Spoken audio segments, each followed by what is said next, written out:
Hello everyone, मैं मुसाहिद मलिक। आज हम लोग डिस्कस करेंगे कोलरा के बारे में। कोलरा डिजीज़ को थोड़ा डिटेल में पढ़ेंगे और अपना कैरी ऑन करते हैं। चलिए, तो ये कोलरा का बैक्टीरिया दे रखा है, इसको हम आगे कैरी ऑन करते हैं अपना।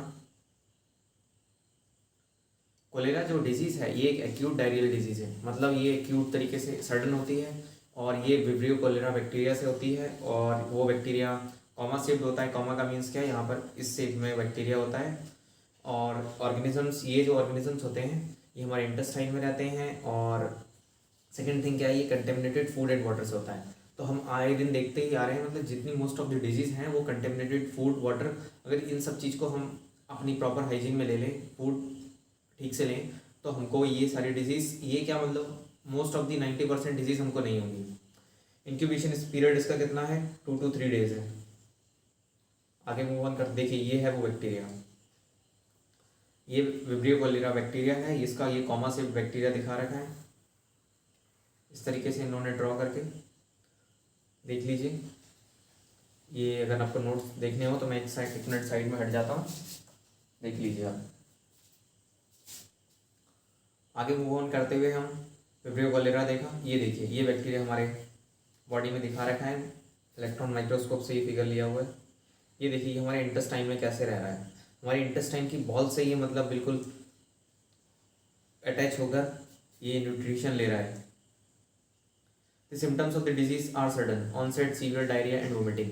इसके सिम्टम्स कैसे आते हैं, जैसे सडन ऑनसेट वोमिटिंग होने लगेगा, डायरिया हो जाएगा, stools are watery and give rice water appearance. और जो स्टूल्स, जो मल होता है उसका जो अपीयरेंस होगा वो राइस वाटर के जैसे होने लगता है। If the disease is not checked early it leads to be dehydration, loss of minerals, muscular pains and suppressions of urine and death.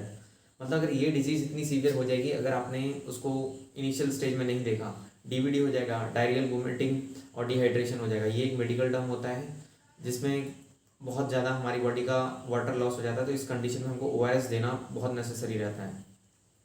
Rapid replacement of fluids and electrolytes is needed by oral rehydration therapy. वही ORS का इन्होंने जिक्र कर रखा है यहाँ पर। तो हम लोगों को कई बार नेचुरल कंडीशंस में हमारे पास ORS अवेलेबल नहीं होता है, तो उस कंडीशन में हम क्या कर सकते हैं, we have a very simple solution. हम क्या करेंगे, अगर हमको 4 स्पून्स, हम टी स्पून्स अगर शुगर यूज़ कर रहे हैं तो 1 स्पून में क्या कहते हैं, हम नॉर्मल जो सॉल्ट होता है, कॉमन सॉल्ट, वो यूज़ करेंगे और थोड़ा सा वाटर लेंगे 1 ग्लास और उसको बॉयल अप कर लेंगे। मतलब बॉयल अप करने के बाद में वो एक हमारा इमरजेंसी ORS तैयार हो जाएगा। तो इनकेस अगर आपको नहीं अवेलेबल हो पा रहा है तो आप उसका यूज़ कर सकते हैं।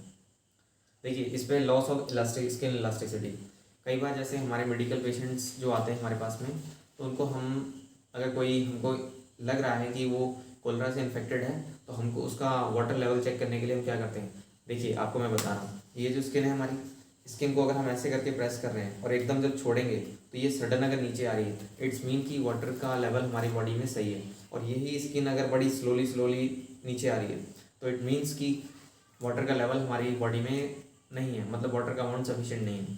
तो ये स्किन की इलास्टिसिटी से भी पहचान सकते हैं। लो ब्लड प्रेशर भी लो हो जाएगा, वोमिटिंग होगी, इंक्रीज थर्स्ट, मतलब प्यास ज़्यादा लगने लगेगी, रैपिड वेट लॉस। तो ये तो कंडीशन बाद में ही हम पता करेंगे, लेकिन बाकी जितनी कंप्लीट ये जो कंडीशन दे रखी है ये मोस्ट इंपॉर्टेंट है। अगर आप इसका स्क्रीनशॉट लेना चाहते हैं तो मैं साइड हट जाता हूँ। आगे मूव ऑन करते हुए हम डिजीज़ को थोड़ा सा और डीप में देखते हैं। कोलरा अफेक्ट्स दी बॉडी, ये कैसे स्प्रेड्स होता है इसको देखते हैं। Cholera is an acute intestinal infection that causes severe diarrhea, dehydration and if not treated properly death. इस कोलरा से डेथ भी हो जाती है। और ये स्प्रेड्स कैसे होता है, पीपल इंजेस्ट वाटर और foods contaminated with cholera bacteria.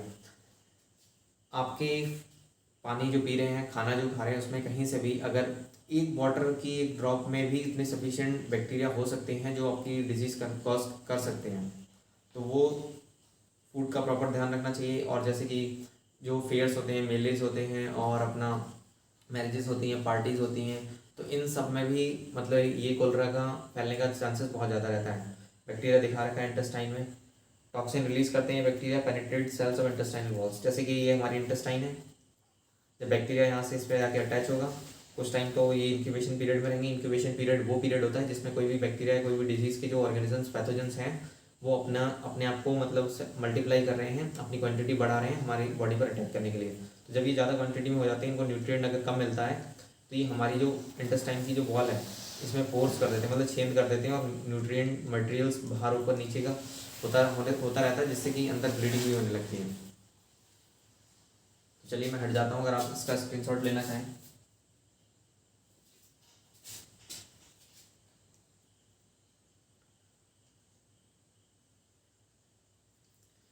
Cholera epidemics are common in our country during fairs, floods, and other natural calamities when water supply and sanitation go out of a gear. तो cholera से epidemics भी होती हैं, तो वो कहाँ पर होती हैं, जैसे कि कंट्री में कोई फेयर चल रहा है, जैसे कि कोई कुंभ का मेला चल रहा है, मतलब इस टाइप की कोई बड़े फेयर्स चल रहे हैं, या नेचुरल कैलामिटीज़ आई है, कहीं पर बाढ़ हुई है, या मतलब ऐसे इंसिडेंट्स काफ़ी हमने देखे हैं जहाँ पर बाढ़ आती है, फ्लड्स आते हैं, तो वहाँ पर जो वाटर सैनिटेशन, वाटर का मतलब जो ड्रिंकिंग वाटर है और सैनिटेशन मतलब जो हमारा सीवेज वाटर है वो आपस में इंटरमिक्स हो जाते हैं और इनडायरेक्टली वो हमारे फूड चेन में आ जाते हैं। जब इनडायरेक्टली वो हमारी फूड चेन में आएंगे तो हमारे बॉडी में वो बैक्टीरियाज अपनी प्रॉपर अमाउंट में चले जाते हैं, जिससे कि वो डिजीज़ कॉज कर देते हैं। Preventive measures include proper community sanitation, personal cleanness, taking boiled waters and heated foods. तो अगर कहीं पर कोई फ्लड जैसी कंडीशन अराइज हो रही है या कोई नेचुरल कैलामिटीज़ आई है तो उस कंडीशन में हम क्या करेंगे, जो फूड हम लेंगे तो उसको प्रॉपरली कुक लेंगे और वाटर का ध्यान रखेंगे। बाकी हम cholera vaccine is useful during epidemics and visits to fair. अब जैसे कि आप लोग कुछ पर्सनस ऐसे होते हैं जिनका मतलब फेयर्स में एज अ विजिटर, मतलब ऐसा गेस्ट नहीं, ऐसा घूमने वाला नहीं, उनका मतलब बिजनेस ही वही होता है मतलब, तो वो लोग क्या कर सकते हैं, कोलरा की जो वैक्सीन है उसका यूज़ कर सकते हैं, क्योंकि मोस्ट सेफ वैक्सीन में से एक मानी जाती है और 1 ईयर तक तो आपको कुछ नहीं होने वाला अगर आप यूज़ कर रहे हैं। It however provides immunity for a short period about 6 month से लेकर 1 ईयर तक ये इम्यूनिटी रखता है। Visits to cholera affected places and family should be avoided. Video cholera first isolate by Robert Koch in 1883। देखिए जो ग्रेट साइंटिस्ट रॉबर्ट कोच की बात चल रही है, जिसने कोच पोस्टुलेट्स दी थी डिजीज़ कैसे कॉज होती है कैसे नहीं होती है, पहली बार इन्होंने कहा था। तो ये बहुत साइंटिस्ट ऐसे हैं जिनको हम नहीं कभी बोल सकते चाह कर भी, क्योंकि इनका योगदान इतना बहुत बड़ा रहा है। ये देखिए ये प्रैक्टिसेस हमारे इंडिया में होती हैं, देख रहे हैं ना, मतलब ये पर्सन यहाँ पर वाटर तो इसको हर जगह मिल सकता था, लेकिन वो अब कई लोगों की आस्थाएं जुड़ी होती हैं कि रिवर इज़ ग्रेट, मतलब ये सब कुछ। तो आप लोग ये चीज़ ये समझिए कि कोई नदी ग्रेट है उस मतलब पवित्र है, लेकिन उसका मीन्स ये नहीं है थी वो, लेकिन हम लोग ने अपनी मतलब खुद के सेल्फ डिस्ट्रक्शन कमर्शियल यूज से उसको पूरी तरीके से एक्सप्लॉइट कर दिया है, तो इसमें बैक्टीरियाज वायरसेस रह रहे हैं।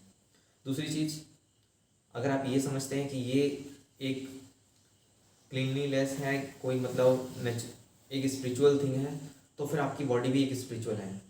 It is also like a temple. ये कुछ हैबिट्स दे रखी हैं, प्रिवेंशन टिप्स दे रखी हैं WHO के द्वारा, देख लीजिए आप इसको एक बार। वही है, इसमें वैक्सीनेशन कीजिए, प्रॉपर हैंड वॉश कीजिए और पूरा सैनिटेशन का ध्यान रखिए। अब चलिए हम नई दूसरी डिजीज़ पे चलेंगे जो कि आती है लेप्रोसी। लेप्रोसी के बारे में थोड़ा सा डिस्कस कर लेते हैं हम। ये माइकोबैक्टीरियम लेप्री से होती है। ये एक ऐसी डिजीज़ है जो कि किसी पर्सन के हम कांटेक्ट में आएंगे तो उसके 1 ईयर से लेकर 10 ईयर तक का मतलब बहुत बड़ा लाइफ स्पैन टाइम होता है जिसमें ये कॉज हो सकती है। तो चलिए इसको देख लेते हैं थोड़ा शॉर्ट में समझने के लिए। लेप्रोसी